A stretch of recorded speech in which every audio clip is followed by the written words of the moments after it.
Bonjour à tous et bienvenue dans le premier podcast vidéo de Conscience de mode qui a pour objet de restituer et d'analyser les résultats de la consultation des professionnels de la mode et de répondre à la question comment la mode envisage-t-elle l'après-Covid-19.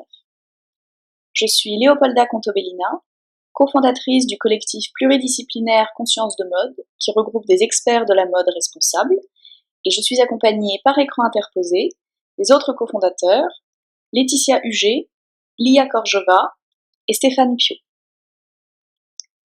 Alors, rapidement pour resituer dans le contexte, la France a appris mi-mars que l'ensemble de son territoire allait être confiné pour cause de pandémie du Covid-19 et très vite les entreprises ont mis leurs collaborateurs au télétravail, tandis que d'autres se coordonnaient pour pallier le manque de masques et autres équipements de protection pour les hôpitaux, mais aussi et surtout pour protéger les femmes et les hommes qui ont continué d'œuvrer malgré le risque sanitaire pour nous nourrir et nous permettre de vivre ce confinement dans les meilleures conditions.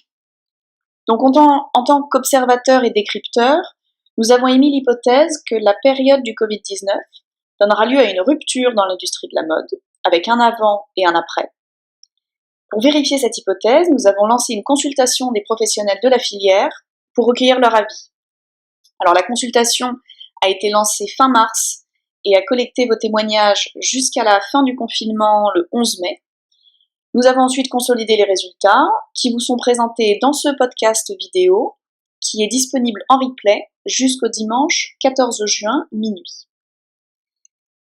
Notre panel de répondants a regroupé tout type d'acteurs de l'industrie et nous sommes fiers de compter parmi eux, pour n'en citer que quelques-uns, Hermès, Louis Vuitton, Givenchy, Bonpoint, mais aussi Monoprix, Le Printemps, Citadium, des marques telles que e-Cycle, 1083, ainsi que des institutionnels comme l'IFM, S-Mode, les fédérations, ainsi que des fabricants, dont certains sont basés en Asie. La moitié des répondants est donc salariée et évolue, si on nommait les personnes à leur compte, dans des grandes entreprises. La grande majorité de nos répondants étaient au télétravail pendant le confinement, mais nous avons eu la chance de bénéficier du témoignage de quelques salariés qui ont continué de se rendre sur leur lieu de travail, notamment pour confectionner des masques et autres équipements de protection. La situation est inédite et a bousculé nos vies personnelles, puisque le télétravail a cette caractéristique de télescoper les sphères professionnelles et personnelles. Donc nous avons souhaité recueillir votre expérience, non seulement professionnelle du confinement, mais aussi personnelle. Alors, chacun d'entre vous reconnaîtra cette équation imparable du confinement et se reconnaîtra aussi peut-être dans ces chiffres qui ne concernent pas bien évidemment les quelques répondants qui ont continué de se rendre sur leur lieu de travail. Donc comme on peut le voir, la grande majorité d'entre vous a fini par trouver son rythme en télétravail et vous l'avez exprimé dans vos propres mots quand on vous a demandé de partager vos principaux défis du quotidien confiné. Alors certains d'entre vous ont été particulièrement efficaces, d'autres ont apprécié à sa juste valeur la combinaison gagnante enfants, école à la maison, tâches ménagères et télétravail, et peut-être le plus important, vous n'avez pas perdu le sens des priorités. Vous avez donc exprimé vos appréhensions, vos espérances et vos doutes pour l'après-Covid, nous les avons analysés. De nombreux acteurs et médias ont qualifié la période qui suivrait la pandémie du Covid-19 du monde d'après. Donc on vous a demandé de quoi ce nouveau monde serait fait, et plus de la moitié d'entre vous pense qu'un ralentissement systémique et volontaire se dessinera au cœur de l'industrie, avec entre autres l'avènement de la slow fashion, une mode rythmée différemment avec des cycles plus longs, le tout dans une logique de développement durable, qui, pour remettre dans le contexte, signifie répondre aux besoins du présent sans compromettre la capacité des générations futures à répondre aux leurs. Et d'ailleurs, un quart des répondants à notre enquête a estimé que la crise du coronavirus avait mis en lumière le besoin de l'industrie de se réinventer, avec 64% d'entre vous qui perçoivent cette crise comme une opportunité, un rebond pour l'industrie, l'occasion d'en questionner sa structure, inchangée depuis une cinquantaine d'années et désormais déconnectée des envies des consommateurs, mais aussi des designers et des marques. Quant à l'impact social et environnemental, on le sait, il y a du progrès à faire. Donc, ces premiers chiffres laissent présager un optimisme pour la transformation de l'industrie sur le long terme, mais on observe quand même un défi sur le court terme, puisque l'impact économique pendant le confinement inquiétait déjà les 3/4 d'entre vous. Les conséquences en avaient déjà été ressenties en décembre 2019 quand l'épidémie s'était installée en Chine. Et donc dans notre enquête, plus d'un tiers d'entre vous appréhendent la sortie du confinement avant toute chose comme une crise économique, dont les répercussions immédiates seront négatives, voire catastrophiques, puisqu'elles seront possiblement accompagnées d'une récession assez significative selon les derniers chiffres de l'INSEE. Ce monde d'après, finalement, à quoi va-t-il ressembler? Pour le savoir, on a compilé les éléments structurels que vous avez remis en question, et on aura l'occasion de couvrir certains d'entre eux ultérieurement.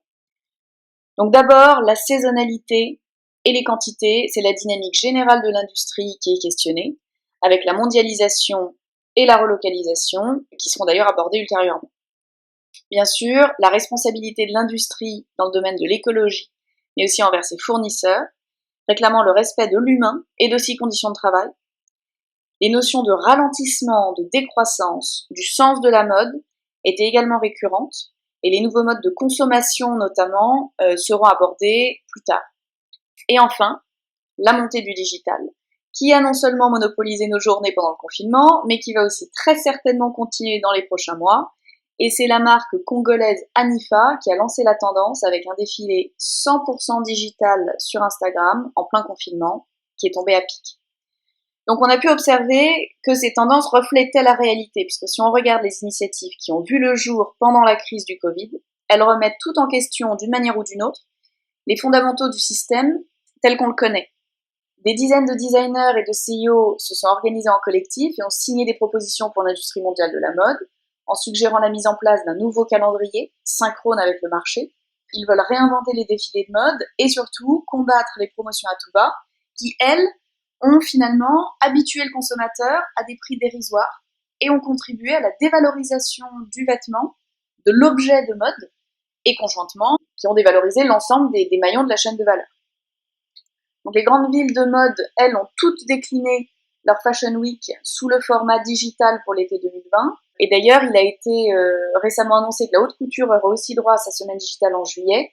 Alors là, en respectant le format du calendrier, donc la rupture ici est purement digitale, étant donné que le marathon des semaines de mode, qui est actuellement reconsidéré, va finalement, dans le cas présent, s'enchaîner avec Milan qui prendra le relais après Paris.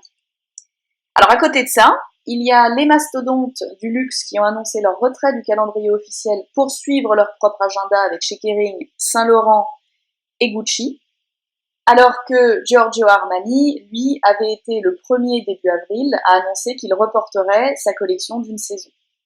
Donc, que les motivations soient la réorganisation globale de l'écosystème ou la continuité de l'activité qui, en temps de distanciation physique, nécessite d'inventer de nouvelles formes, ces initiatives sont inédites car soudaines et forcées au vu de la conjoncture, mais aussi s'inscrivent dans l'évolution connue de l'industrie qui avait entamé depuis quelques années déjà sa mutation vers une coordination plus vertueuse. Alors, il n'empêche que le poids environnemental d'une industrie quasiment entièrement digitale reste à être déterminé puisque la pollution numérique est d'ores et déjà responsable de 4% des émissions à effet de serre et que Greenpeace envisage que ça pourrait doubler d'ici 2025. Or, on sait que les nombreux rapports du GIEC exigent d'atteindre la neutralité carbone d'ici 2060. Donc, la gestion de la crise climatique et le rôle de l'industrie de la mode dans la gestion de cette crise reste vraiment un sujet. Cela étant, le ralentissement de l'industrie à tout point de vue est évidemment entièrement souhaitable et nécessaire, mais on reste attentif quant à la concrétisation des engagements vis-à-vis du climat. Donc, avant de passer aux enjeux de la consommation post-coronavirus, les 3 enjeux à retenir sur le ralentissement systémique, c'est aboutir à de plus faibles quantités, de meilleure qualité pour assurer la durabilité des produits, réussir à construire un calendrier qui sert les intérêts de l'ensemble de la chaîne, de la matière première au consommateur en passant par les fournisseurs, le studio et le retail, et selon moi, une responsabilité d'être attentif en tant que partie prenante de l'industrie et de s'assurer que les promesses faites pendant la crise sont tenues.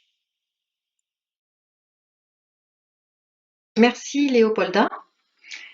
Alors le sujet que je vais développer à présent concerne la consommation. Alors quelques chiffres suite à notre questionnaire. 24% d'entre vous ont répondu que la consommation et la surproduction étaient des enjeux importants de notre industrie, et ce sont des enjeux qui ont été mis en exergue pendant la crise sanitaire. À la question comment le consommateur va-t-il se comporter suite à la crise, 53% d'entre vous ont répondu qu'ils considéraient que le consommateur allait moins consommer d'articles de mode. Et à noter qu'un quart d'entre vous ont répondu qu'ils ne savaient pas comment le consommateur allait se comporter. C'est pourquoi on a jugé intéressant de creuser cet axe-là sur la consommation. Alors le premier point qu'on voudrait développer concerne le besoin. Effectivement, pendant le confinement, au final, on s'est tous beaucoup questionnés sur nos besoins. Et selon une étude de l'IFM, l'activité du secteur de mode a reculé de 85,5% sur le mois d'avril, et l'activité du textile habillement montre un déclin de 30,9% sur le bilan des 4 premiers mois de l'année 2020. Ce qui a amené l'IFM à réfléchir sur 3 scénarios possibles, avec le scénario médian étant le plus vraisemblable, à savoir un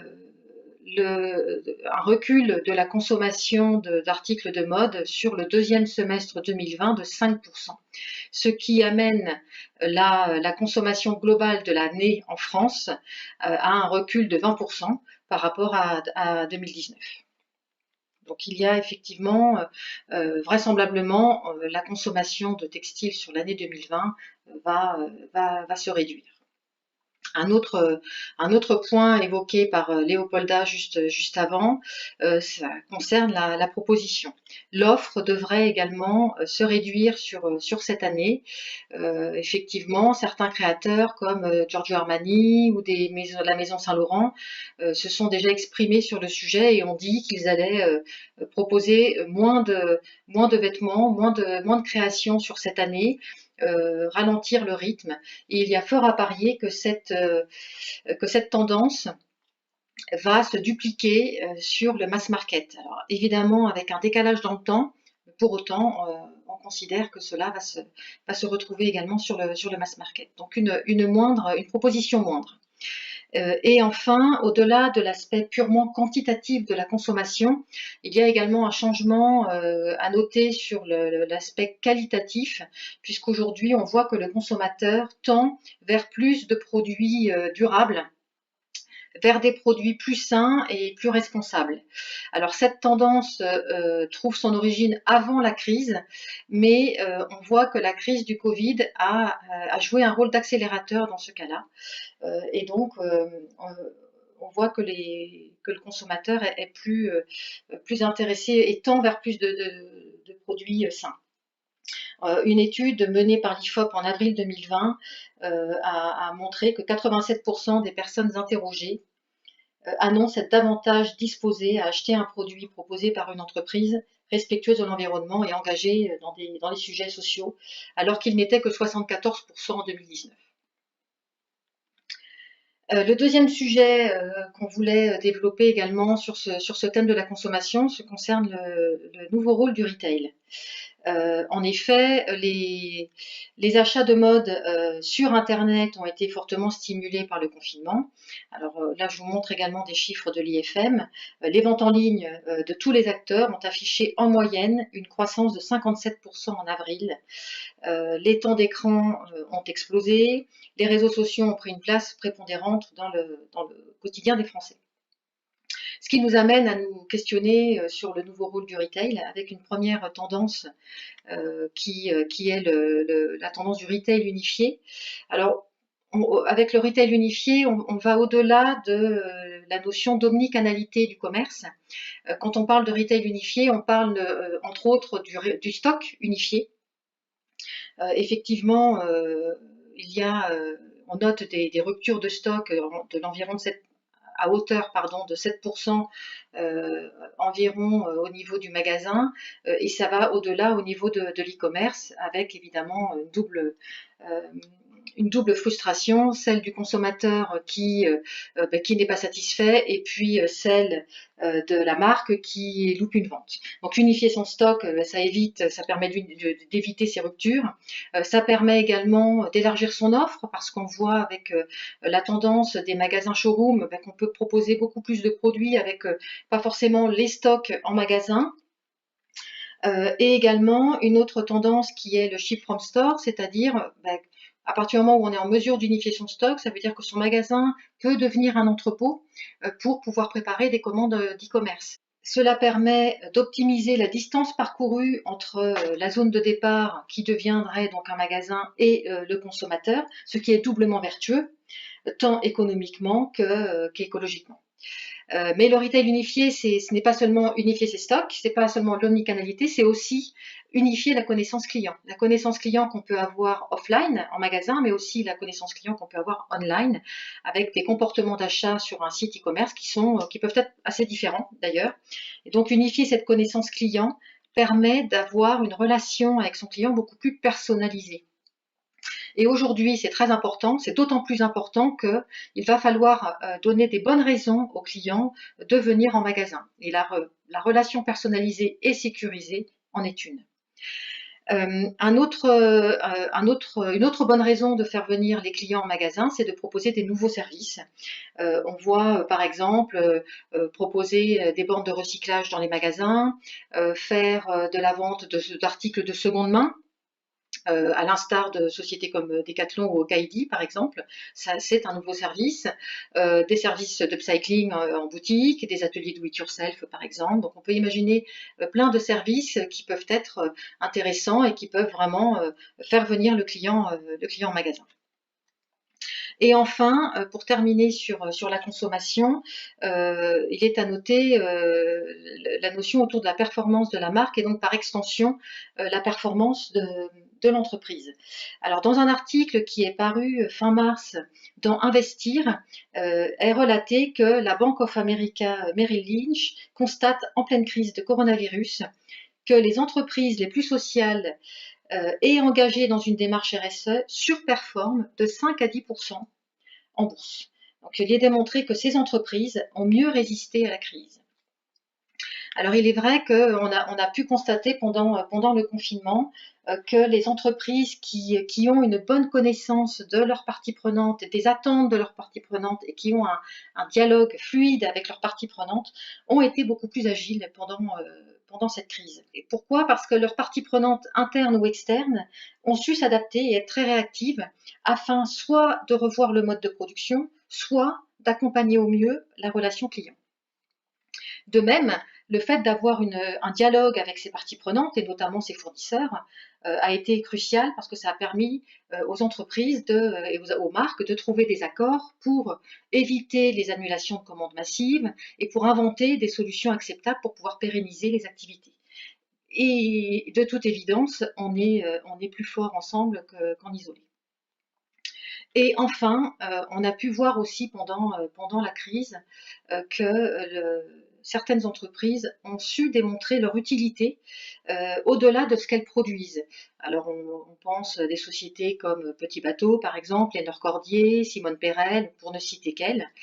Ces entreprises, clairement, elles vont ressortir comme les grandes gagnantes aux yeux des consommateurs. Donc pour conclure sur cette section de la consommation, les 3 points qui nous semblent être les plus importants à retenir sont 1. L'attrait du consommateur vers des produits responsables, le fait que le retail va devoir se réinventer, et enfin que les marques vont devoir aller au-delà de ce qu'elles savent faire et démontrer leur utilité. Bien avant la crise du Covid-19, on a souvent parlé des tendances disruptives, notamment dans le design, et des modèles d'affaires apportés par des innovations, et en particulier par l'intelligence artificielle. Cette anticipation s'est confirmée, mais elle s'est réalisée non pas grâce aux nouvelles technologies, c'est la crise sanitaire qui a servi de point de bascule. Le confinement a bouleversé notre vie sociale et économique. Il a entraîné une rupture des systèmes en rentrant en divergence avec le process de la chaîne industrielle de la mode, trop fragmentée, et de sa fabrication largement délocalisée, qui se sont vues coupées ou arrêtées. Quelles conséquences? La nécessité d'adaptation des entreprises. Notre consultation auprès de la communauté professionnelle de la mode, menée pendant le confinement, démontre que l'industrie de la mode va être durablement marquée, que la période de l'après-Covid-19 ne sera pas, en tout cas ne devra pas être comme avant. Les chiffres le confirment. Pour 34% des répondants à notre enquête, l'après-Covid sera une période plus sensée, plus raisonnée.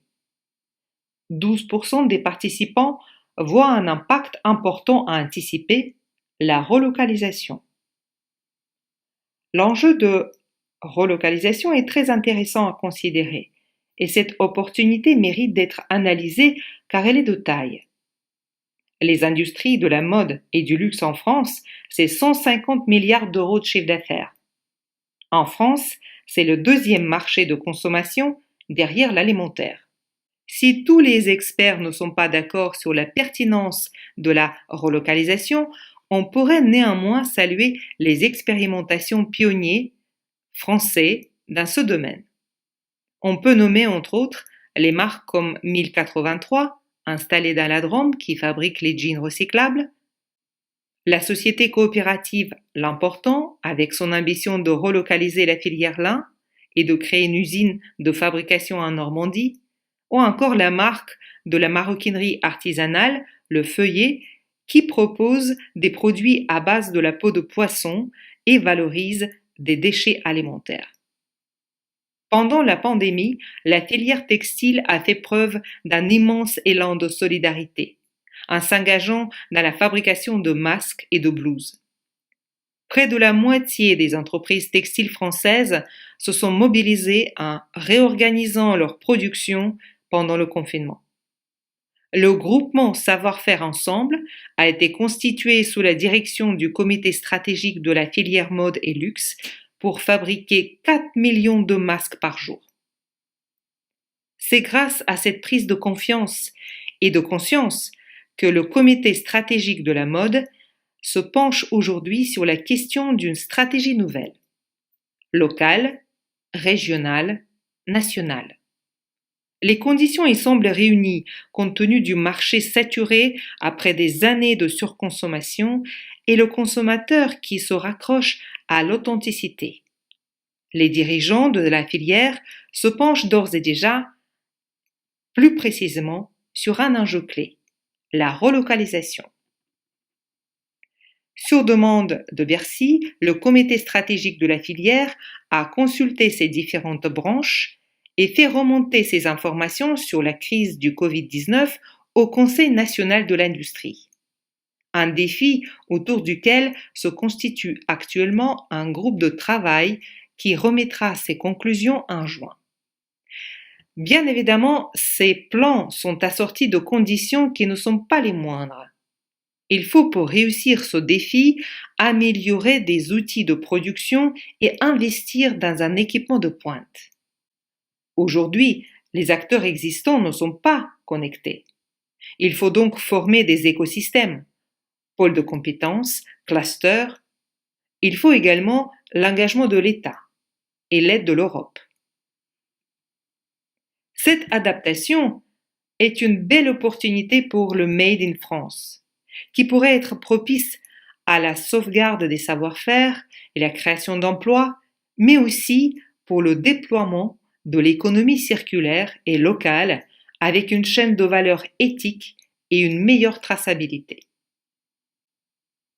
Pour résumer ce volet de notre analyse, voilà les points à retenir sur la relocalisation. La chaîne de valeur de l'industrie de mode est trop fragmentée et la délocalisation de la fabrication dans les pays asiatiques ne permet pas la maîtrise des process, d'où sa rupture pendant la pandémie.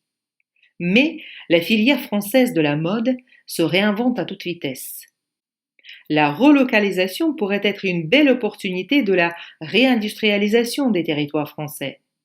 Elle ouvrirait la voie vers la création d'emplois, la sauvegarde des savoir-faire de la mode et des métiers de couture, développement des écosystèmes pour travailler en collaboration et synergie et coopérer au niveau européen. C'est également une chance pour le déploiement avec plus de dynamisme de la mode responsable et éthique avec un made in national qui pourrait prendre de l'ampleur. Diminution d'impact sur l'environnement, garantie des conditions sociales des travailleurs de la filière textile. Enfin, c'est la possibilité, à condition de repenser la chaîne de valeur, d'offrir aux consommateurs des produits éthiques et responsables, locaux, et aux marques une voie pour l'engagement vers la RSE grâce à la meilleure traçabilité et plus grande maîtrise des maillons de la chaîne de production et les conditions de travail dignes car encadrées par la législation française. Parmi les enjeux révélés par la crise, vous avez été 34% à mettre en avant les relations entre les pays de production et les pays de consommation. Si la mondialisation a apporté de réels avantages en termes de développement économique, elle a aussi eu des répercussions dommageables en termes de bien-être et d'environnement qu'il est certainement temps de traiter. D'ailleurs, pour le futur, vous êtes 54% à anticiper un ralentissement du système et une prise en compte du développement durable. C'est donc le moment idéal pour faire un arrêt sur image, réfléchir à ce que nous voulons pour la mode de demain, à l'empreinte sociale et environnementale que nous voulons laisser aux futures générations. La crise sanitaire a eu des répercussions importantes auprès des entreprises et salariés des pays développés, mais ceux-ci ont la chance de bénéficier d'institutions relativement protectrices. Avec la mondialisation, la situation est bien pire dans les pays les moins avancés, comme en témoigne la détresse actuelle des millions d'ouvriers textiles licenciés, en Asie principalement, suite aux annulations par les donneurs d'ordre des commandes déjà passées, à hauteur de plusieurs milliards d'euros, mais aussi maintenant aux nouvelles commandes des saisons prochaines revues à la baisse. Cette attitude des donneurs d'ordre qui n'honorent même pas les commandes dont la production a commencé a soulevé l'indignation du public et des ONG des pays développés.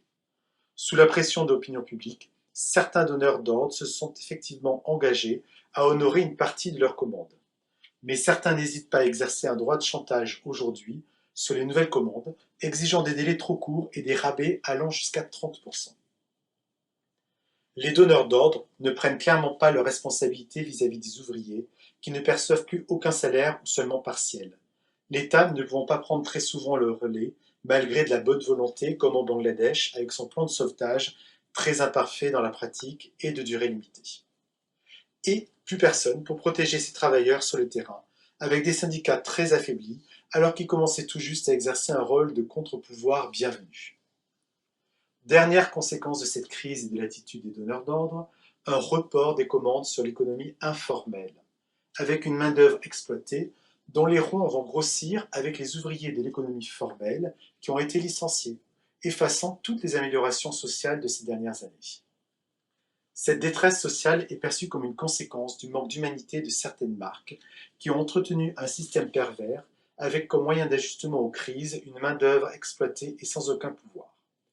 Et c'est le cynisme de ces marques qui est dénoncé dans cette campagne parodique de Fashion Crisis. Ce sont clairement certaines valeurs de la mode qui sont prises à défaut aujourd'hui, ou plutôt l'absence de valeurs humaines, et qui sont remises en cause. Plus de respect de l'humain est aujourd'hui exigé par un nombre de plus en plus grand de consommateurs. Le respect, qui signifie se retourner pour regarder, prendre un temps d'arrêt pour tourner notre attention vers l'autre dans la dignité. C'est ce droit à la non-indifférence des ouvriers les moins favorisés que nos sondés espèrent. Le deuxième enjeu de la mondialisation qui découle en grande partie du premier point est la juste distribution des bénéfices.